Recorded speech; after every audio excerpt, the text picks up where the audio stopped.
Baik, selamat sore semuanya.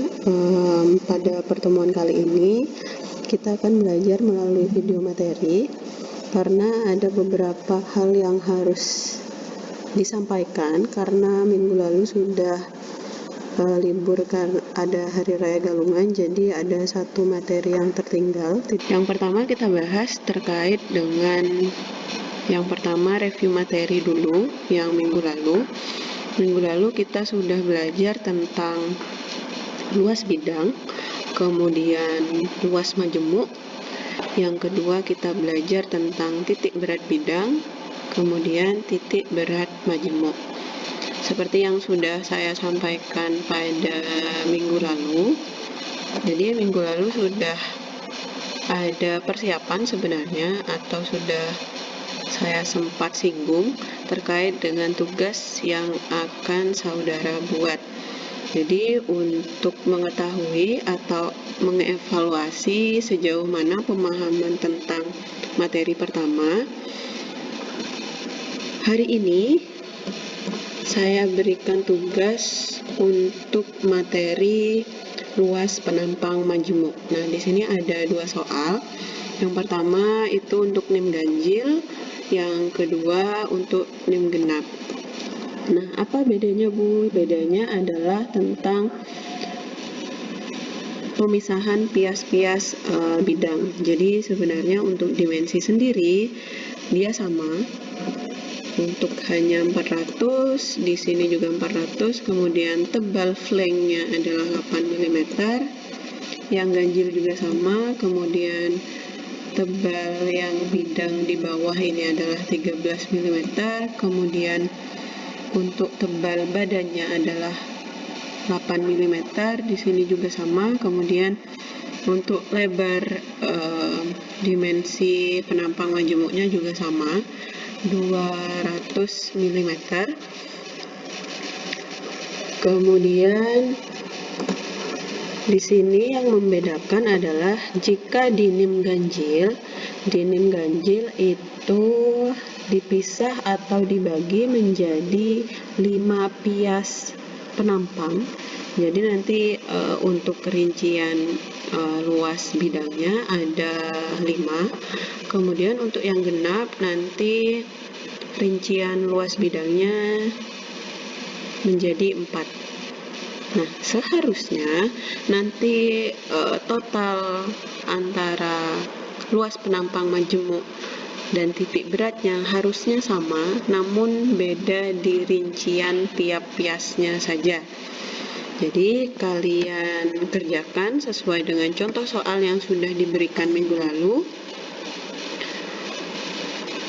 Untuk batas pengumpulan, batasnya adalah sampai jam kuliah ini selesai, jam 19.10. Jadi untuk yang pertama kalian kerjakan dulu soalnya, setelah itu kumpulkan. Nah, baru setelah selesai kemudian ada jam kedua. Nah, setelah itu baru bisa akses video materi yang sekarang disampaikan. Baik, itu sekilas tentang tugas hari ini. Kemudian akan saya lanjut pada kegiatan belajar kedua. Kali ini kita akan membahas atau belajar bersama tentang statis momen dan besaran inersia. Nanti untuk besaran inersia kita akan belajar atau mengulas tentang besaran inersia bidang dasar, kemudian besaran inersia untuk koordinat yang berpindah. Yang ketiga nanti kita akan bahas besaran inersia untuk bidang yang majemuk. Untuk itu kita lanjut saja. Yang pertama kita bahas adalah statis momen. Ini sebenarnya sudah kalian dapatkan di Politeknik, kemungkinan besar, karena ini adalah mata kuliah awal. Jadi di sini saya sampaikan ulang lagi bahwa statis momen itu merupakan perkalian antara luas bidang penampang bagian dengan jarak antara titik berat penampang bagian dengan titik berat penampang majemuk. Nah, di sini ada kaitannya dengan luas dan titik berat. Jadi, harusnya sebelum kalian melangkah pada materi atau teori ini, kalian sudah sangat paham tentang bagaimana cara menghitung luas bidang dan titik berat. Kemudian di sini dijelaskan juga bahwa dengan demikian perhitungan statis momen baru dapat dilakukan setelah didapat titik berat penampang. Jadi statis momen itu dihitung setelah adanya perhitungan luas dan titik berat. Kemudian diingatkan juga bahwa jaraknya ada dua jenis, yaitu jarak dalam arah vertikal dan jarak arah horizontal. Kalau arah horizontal itu absisnya yaitu X, kemudian kalau vertikalnya itu Y. Maka dengan demikian, untuk satu penampang bagian akan memiliki dua statis momen, yaitu statis momen terhadap sumbu X atau Sx dan terhadap sumbu Y. Jadi ada dua statis momen karena jaraknya itu terkait dengan sumbu X dan Y, maka dari itu statis momennya juga ada dua arah, yaitu terhadap sumbu X dan terhadap sumbu Y. Kita lanjut, ini adalah contohnya. Di sini ada bidang yang majemuk, kemudian dijelaskan bahwa luasnya F1 itu yang ini, F1 itu 100 kali 12, ini 100 dikali 12, kemudian F2 nya adalah 48 kali 30, 8 kali 30, kemudian dihitung di sini titik beratnya X1 sama dengan 0 plus 100 dibagi 2. Ini adalah titik berat yang ini, O1 100 dibagi 2. Ini adalah panjangnya, ini dibagi 2. Kemudian Y1 nya adalah 48 ditambah 60 dibagi 2 sama dengan 54 untuk titik berat O1 nya. Kemudian untuk yang O2 atau titik berat bidang kedua, sama caranya terhadap yang ini, berarti ini adalah 30 dibagi 2 sama dengan 15 untuk X nya. Kemudian Y nya adalah 48 dibagi 2, 48 dibagi 2 jadi 24. Ini ya. Jadi angka ini di sini ya. Ini salah penempatan. Oke. Kemudian ini 50-nya di sini, kemudian 30-nya di sini. Nanti yang tidak memperhatikan video materi ini pasti akan salah mengerti ya. Jadi ini dipindah, 50-nya di sini, kemudian 30-nya di sini. Setelah ditemukan titik berat penampang majemuknya, sekarang dihitung statis momennya. Untuk F1 1200 itu adalah luasnya, kemudian 30,91 ini adalah titik berat koordinat X, dikurangi 50 itu dari ini X1, jadi XS itu adalah titik koordinat titik berat dari penampang majemuknya. YS juga titik koordinat sisi Y penampang majemuk. Jadi Untuk yang SY1, SX1 itu masing-masing dikurangi koordinat X dan Y1-nya.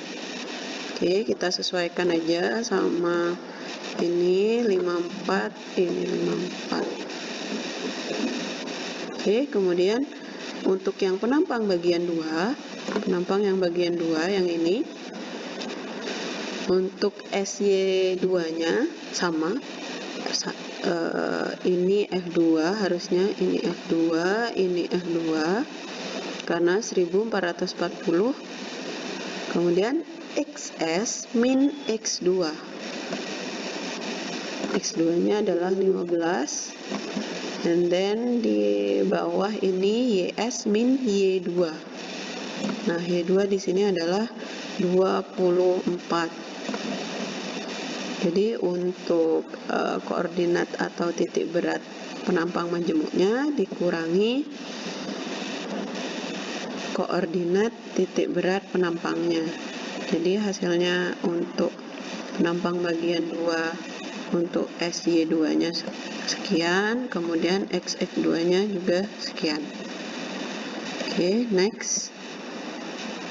Nah, setelah kita belajar tentang statis momen, kita di sini lanjut ke besaran inersia. Nah, besaran inersia itu ada macam-macam. Jadi di sini dijelaskan ada 5. Yang pertama adalah momen inersia Ix dan Iy. Kemudian yang kedua adalah momen sentrifugal Zxy. Yang ketiga adalah momen inersia polar atau IP. Kemudian yang keempat ada yang namanya jari-jari inersia, lambangnya sama IX IY tapi dia pakai huruf kecil.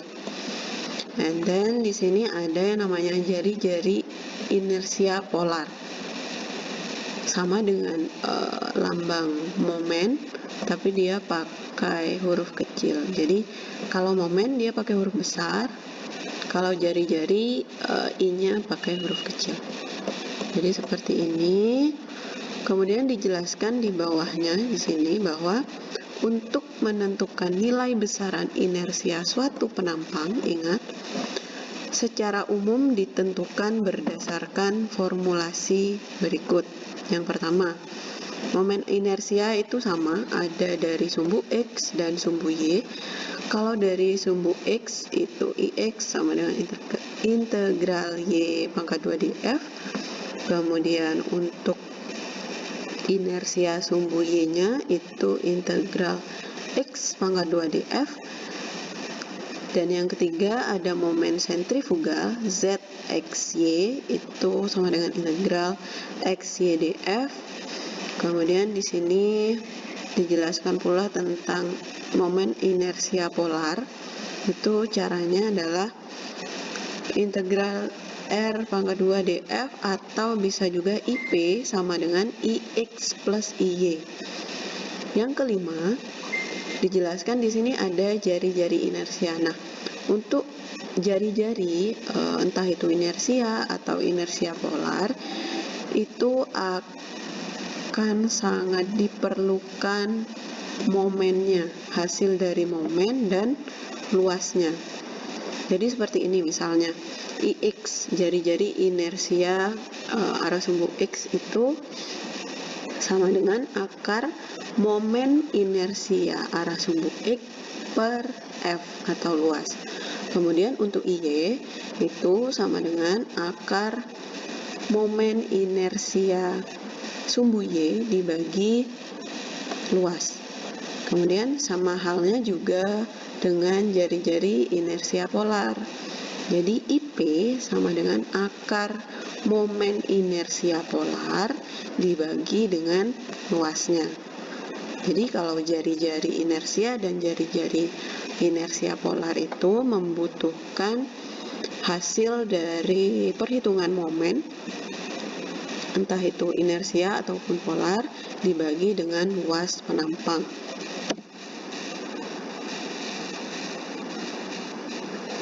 Nah, di sini kita lanjut untuk beberapa penampang itu sudah mempunyai rumus inersia tersendiri.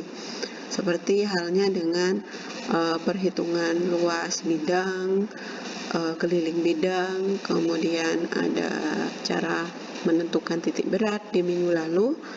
Jadi setiap bidang itu sudah punya rumusnya sendiri. Jadi di sini misalnya untuk penampang segi 4 yang biasa kita temui perhitungannya entah itu di lapangan atau di laporan tugas besar. Kalau penampang segi 4 itu luasnya adalah B dikali H. B itu lebar, hanya itu tinggi atau panjang. Kemudian untuk IX dan IY, inersia, itu rumusnya adalah 1/12 BH pangkat 3. Kalau IY atau sumbu Y-nya itu tinggal dibalik aja, 1/12 HB pangkat 3. Nah, kalau di sumbu X yang mendapatkan pangkat 3 itu adalah tingginya, tapi kalau di sumbu Y untuk inersia itu yang mendapatkan pangkat 3 itu adalah B-nya. Kemudian yang sekarang lanjut pada inersia polar atau momen, itu rumusnya 1/12 dikali BH pangkat 3 plus HB pangkat 3. Kemudian ZX-nya, sentrifugalnya adalah 0 karena dia pas sumbunya.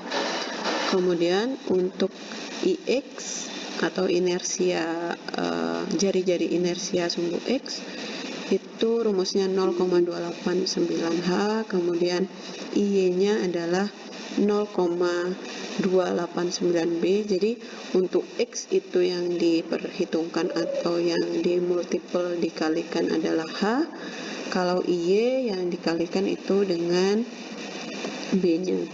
Kemudian untuk polar seperti apa, Bu? Untuk jari-jari inersia polarnya rumusnya adalah 0,289 akar dalam kurung H pangkat 2 plus B pangkat 2. Seperti itu ya.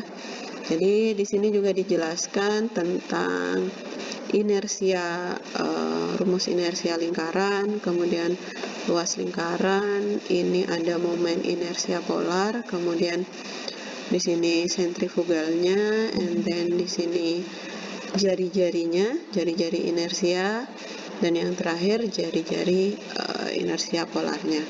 Jadi sudah ada rumusnya, tidak perlu saya sebutkan, nanti langsung dibaca. Kemudian di sini juga ada elips. Jadi kalau elips itu untuk luasnya seperti ini, kemudian inersia arah sumbu X seperti ini, Y seperti ini. Untuk polarnya sama, kombinasi antara inersia X dan inersia Y. Kalau sentrifugal tetap 0 karena dia berada di pusat. And then untuk jari-jarinya koefisiennya adalah 0,282B, IY 0,282A. Kemudian IP itu adalah jari inersia polar, jadi setengah akar B pangkat 2 plus A pangkat 2. Kemudian di sini dijelaskan pula ada segitiga siku-siku.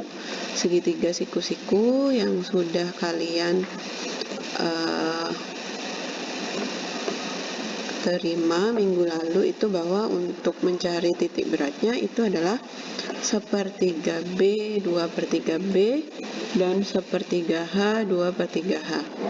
Nah, untuk rumusnya, luasnya, kemudian IX, IY-nya seperti ini, IP-nya seperti ini, sentrifugalnya, kemudian jari-jari inersianya, dan jari-jari ini polarnya. Oke, next. Nah, selain ada lingkaran, kemudian elips, di sini juga ada 1/4 lingkaran dan setengah lingkaran. Untuk penyajian rumusnya sudah sama seperti sebelumnya, ada luas, kemudian inersia, polar, sentrifugal, dan jari-jari inersia. Kemudian Yang ini hanya luas dan inersia X saja untuk yang setengah lingkaran. Tapi jarang yang kita temui, tapi perlu diketahui juga. Oke, and then di sini kita lanjut dulu di momen inersia pada sistem koordinat berpindah. Jadi ini tambahan saja. Sistem koordinat berpindah itu sederhananya adalah misalnya dia pertamanya di sini bebannya, kemudian dipindahkan koordinat seperti ini. Nah, itu yang dinamakan momen inersia pada sistem koordinat berpindah.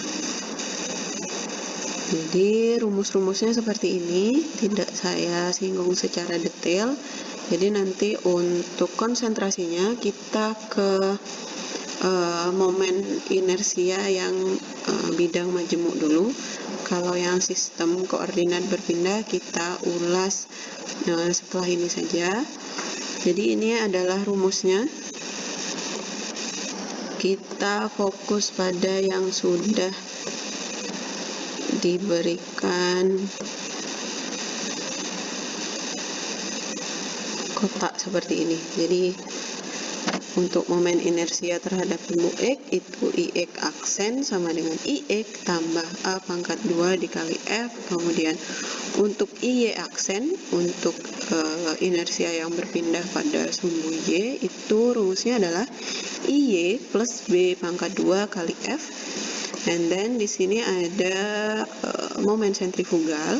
Nah, biasanya yang momen sentrifugal sebelum ini dijelaskan banyak yang nol karena dia pas di sentrisnya atau di pusat titik berat dari bidang tersebut.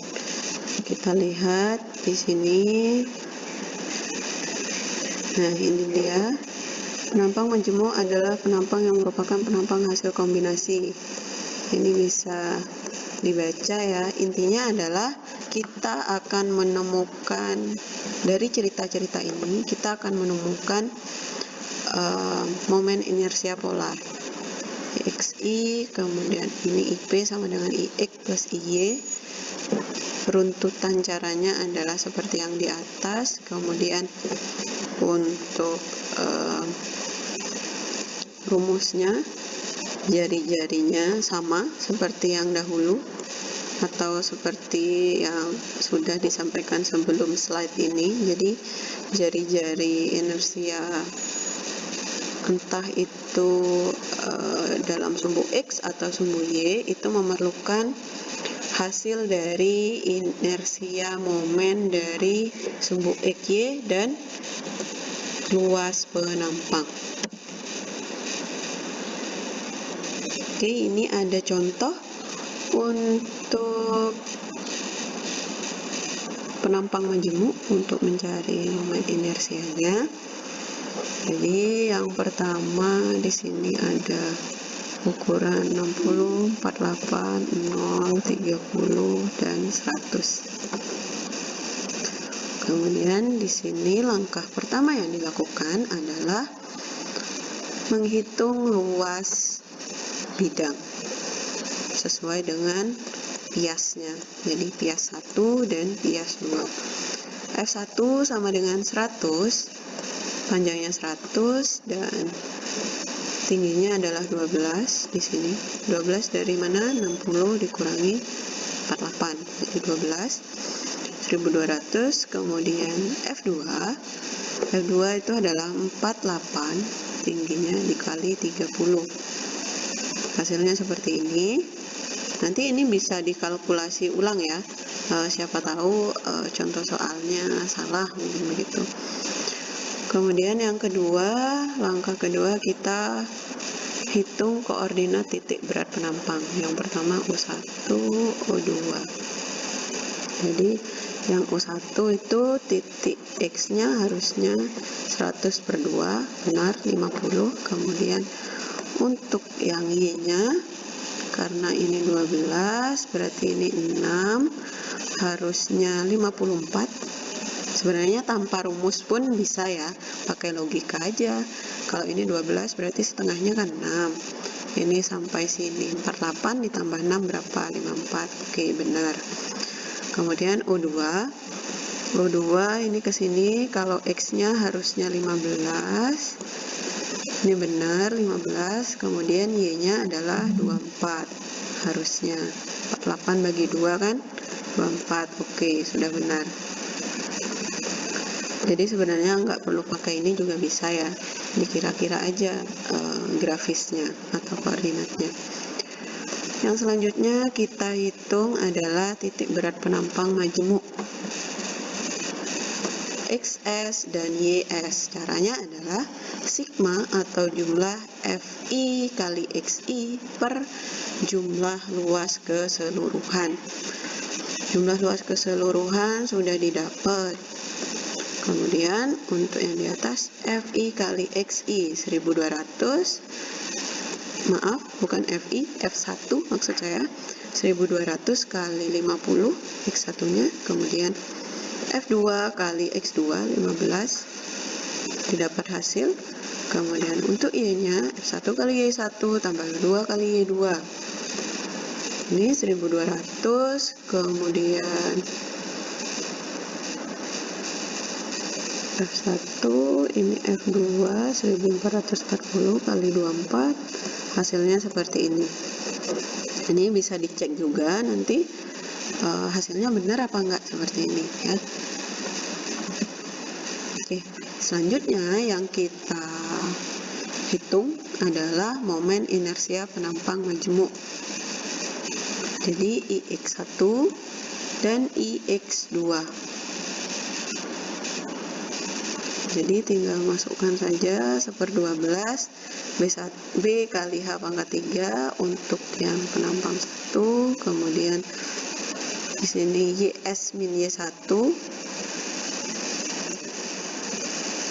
Oke, kemudian IX nya ini berdasarkan YS min Y2. Ini tinggal masukkan angka yang sudah dihitung sebelumnya. Hasilnya adalah total dari IX1 plus IX2. Nih hasil IX-nya. Sama juga dengan menghitung momen inersia sumbu Y. Jadi ada dua juga karena ada dua bias di situ. Jadi ada IY1 dan IY2. IY1 HB pangkat 3, kemudian IY2 sama HB pangkat 3 juga. Tinggal dibalik rumusnya, kemudian cermati XS min X1, kemudian XS min X2. Jadi cermati juga rumus dan angka yang dipakai di sini. Jadi sambil membaca, sambil menghitung ulang, baru akan paham nanti. Jadi ini bisa di cross check nanti, dijumlahkan ulang. Inersia sumbu Y itu sama dengan jumlah dari inersia sumbu Y dari bias 1 ditambah inersia sumbu Y dari bias 2. Hasilnya seperti ini bisa dicek ulang nanti. Kemudian selanjutnya yang dihitung adalah momen inersia polar. Momen inersia polar itu adalah penjumlahan dari inersia X dan inersia Y. Kita sudah dapat inersia E, kita sudah dapat inersia Y. Jadi kita tinggal jumlahkan. Ingat, perhitungan momen inersia ini berlanjut. Jadi jika sudah salah di awal, misalnya kalian menghitung luasnya aja salah, itu ke belakang pasti akan salah. Oke, jadi harus teliti dari awal, terutama untuk menentukan titik berat penampang majemuknya. Yang terakhir, di sini dihitung jari-jari inersia. Ada yang sumbu X, IX, kemudian ada yang sumbu Y, IY. Jadi Ada juga yang namanya jari-jari inersia polar, seperti rumus yang sudah dijelaskan sebelumnya. Untuk IX itu IY per F, IX per F, kemudian untuk IY itu IY per F, kemudian untuk IP adalah IP per F. Yang terpenting adalah kalian harus cermat ya.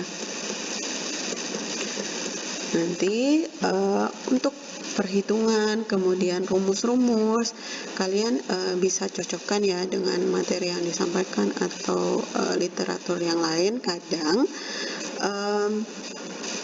manusia tidak luput dari salah. Kadang apa yang ditampilkan di sini ada beberapa yang salah masukkan angka atau notasi rumusnya. Jadi saling mengingatkan, kita saling belajar bersama. Intinya adalah jika kalian mencoba menghitung ulang ini, kalian akan paham. Udah gitu. Oke. Baik. Untuk pertemuan kali ini kita belajar tentang besaran inersia dan statis momen. Besaran inersianya ada di bidang dasar, kemudian bidang inersia koordinat berpindah, dan besaran inersia majemuk. Jadi untuk pertanyaan atau hal-hal yang kurang dimengerti nanti bisa disampaikan di kolom chat atau di grup. Jadi kita diskusi dari sana. Baik, terima kasih atas perhatiannya. Selamat sore dan selamat belajar.